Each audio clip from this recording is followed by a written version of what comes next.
Good evening, it's Neighborhood Reporter at the scene at the 3rd Precinct on the corner of Lake and Minnehaha. As you can see behind me, the police have surrounded their own building, and that happened after some protesters filled the cart up with rocks and threw it at the police station. In response to that, the police officers then in turn fired tear gas at the protesters, which led to some protesters using milk to ease the pain on their eyes.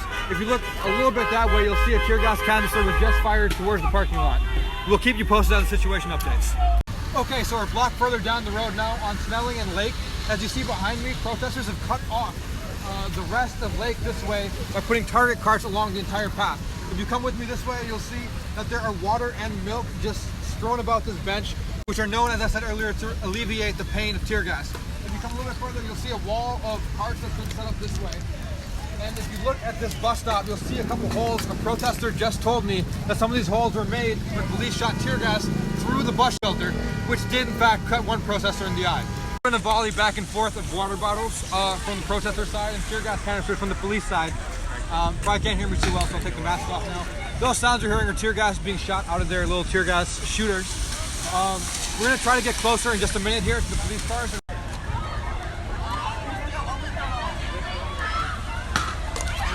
There we go. Are you recording? As you can see, the situation is continuing to escalate with more and more tear gas, and I'm not sure if those are smoke bombs or exactly what they are, but they're being shot continuously at us. We're going to move a little bit away from the smoke. What do you mean? It's been a continuous volley back and forth, but at this point, the police have shot 4 or 5 canisters back to back. We're not sure exactly when they're going to stop or what's going to go on.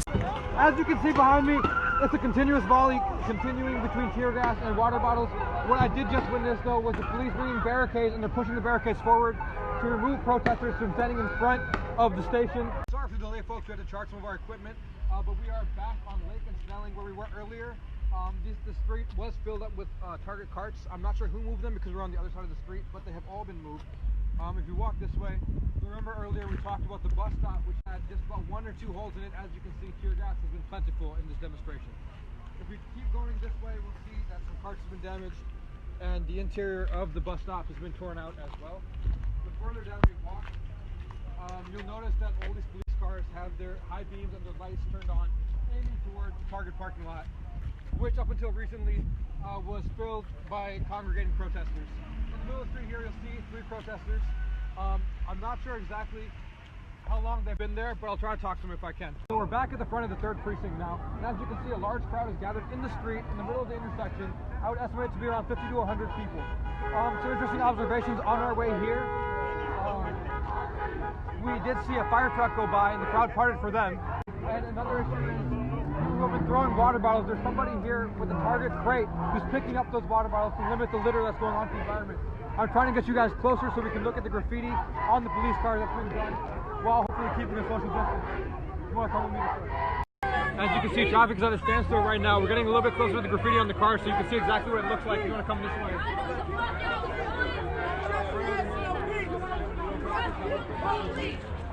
As you can see, there's a little bit of graffiti on these cars. We go a little bit further, we'll see a little bit more.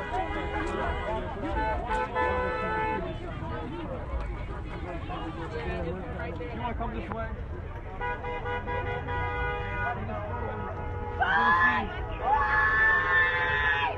You're going to see ACAB, which someone recently informed me means all cops are bastards. So that's the tone this protest is taking for now. It's been pretty peaceful recently. I'll keep you posted at the Neighborhood Reporter.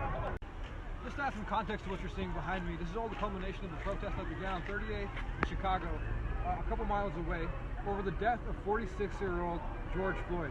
George Floyd was killed by a Minneapolis police officer after the officer put his knee in George Floyd's neck.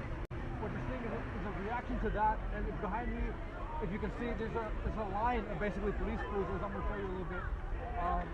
There's at least about 8 or 9 lined up in a row. Behind the line, I would say there's about 50 to 100 police officers back there. Not in full riot gear, but they are wearing their masks and they're carrying large wood sticks. I'm going to try to ask one of them what the sticks are for. If you come this way, you keep coming this way, you're going to see a little bit more of the protest we're getting into here. I don't give a fuck what position. FBI, whatever the fuck. Fuck all of you. But you're going to see some of the damage that's been caused to cruisers. Not limited to this. Going on. As you can see behind me, the tactic is starting to change as the police cruisers are starting to peel out of the location in front of the 3rd Precinct. I asked one of the officers what the sticks were for, and they said nothing. and they're trying to move us out of the intersection. As you can see, I think this is what the sticks were actually for. As you can see, they're slowly coming through the barricade. They're trying to pushing the protesters back a little bit. As you can see, they do have tear gas guns in their hands. At least a couple of them do. So far, it's been pretty peaceful. Nothing has happened in the last 15 or 20 minutes or so. So I'll keep you posted on how the situation develops. So it seems like the tactic that they're using is they move the cars out of the way so they can bring the barriers forward to try to push the public back as far as they can. So as you can see behind me, they're literally using the barriers to push the protesters out of the way back onto the street. At which point they're probably going to try to clear the street. If you look on top over there, there's a couple cops on top with their tear gas guns ready to go for any protesters. Well, they already fucking tear gassed like 3 guys down on. So they started shooting tear gas at the people who were still in front of the precinct. Don't shoot here. As you can see, they're starting to push people out of the way physically here. Look at this. They're using their batons right now, right on the front line. They're slowly starting to push people back. They wouldn't tell me what the long sticks were for. We're going to keep you posted at the neighborhood reporter. Just keep watching this. As you can see, the situation is escalating right here. It's getting real tense. It's only a matter of time before the tear gas comes out. They're oh shit! As you can see, there's vacuum cars. I'm not sure what this guy's trying to do. They've been using the batons and anything else to have some grabbing people by collars to move them out of the way of the 3rd precinct. It looks like they've successfully pushed the protesters back across the block towards the target. As you can see, they're now going after. Oh shit, come over. Come this way. As you can see, something's going down over here. It looks like. As you can see, it's really going down. I'm going right fast as hell. It's all over. They're just hey, look, that guy's just throwing it red. They're randomly at this point just throwing tear gas and smoke canisters all over the place. Why are you shooting us?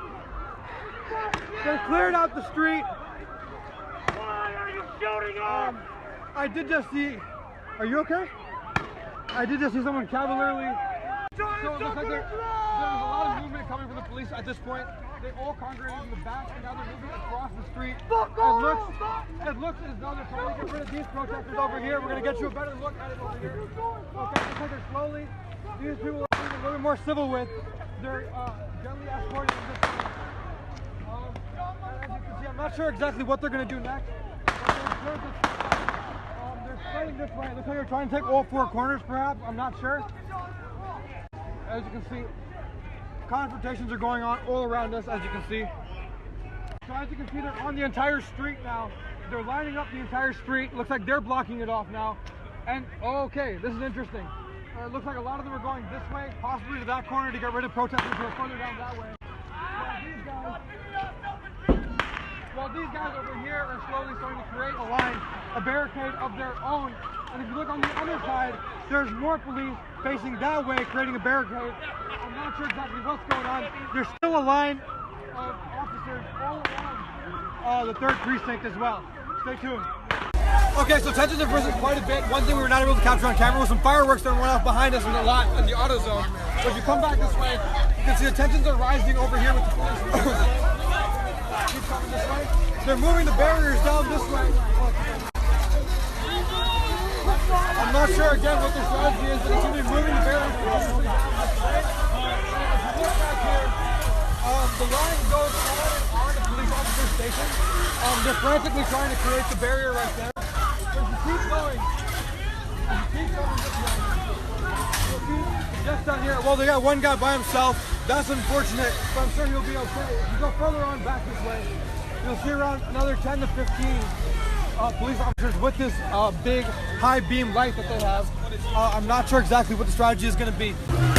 Okay, as you can see, the team is back out. This guy right behind me here is going to shoot, it looks like.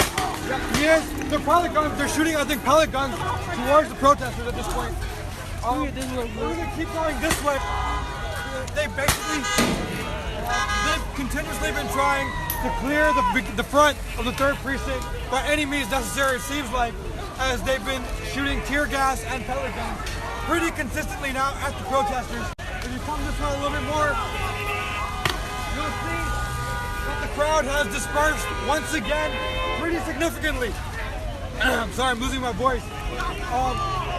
The barriers are back. This is a gentleman I talked about earlier who was just picking up the trash that is left behind from the protesters and from the police. So tensions are rising really high right over here. They're shooting across the street into the parking lot. Looks like this guy might have just gotten shot in the face with a pellet gun. This is a pellet I picked up off the ground. As you can see, this guy just got injured over here. He's walking away. Minnehaha intersection has basically been shut down. Keep walking. They moved all the police cars away from the scene. The barricade is now, the police cars have been replaced by a barricade basically. At this point, things have been pretty calm for a little bit. A little bit past 12:50 a.m. now. A quick update. As I was standing here, someone came by and offered me a couple face masks. So they're paying attention to the pandemic, and there's definitely a sense of camaraderie building at this protest. It's a little past 1:30 a.m. now, and after 5 to 6 hours of protesting in the pouring rain, it seems like the crowd is slowly dispersed. And as you can tell by the stepped away, the police officers put on their own rain jackets, the light yellow ones. This case is sure to take many twists and turns over the next few days. Stay posted on the Neighborhood Reporter, and I'll bring you the latest news. Thanks for watching.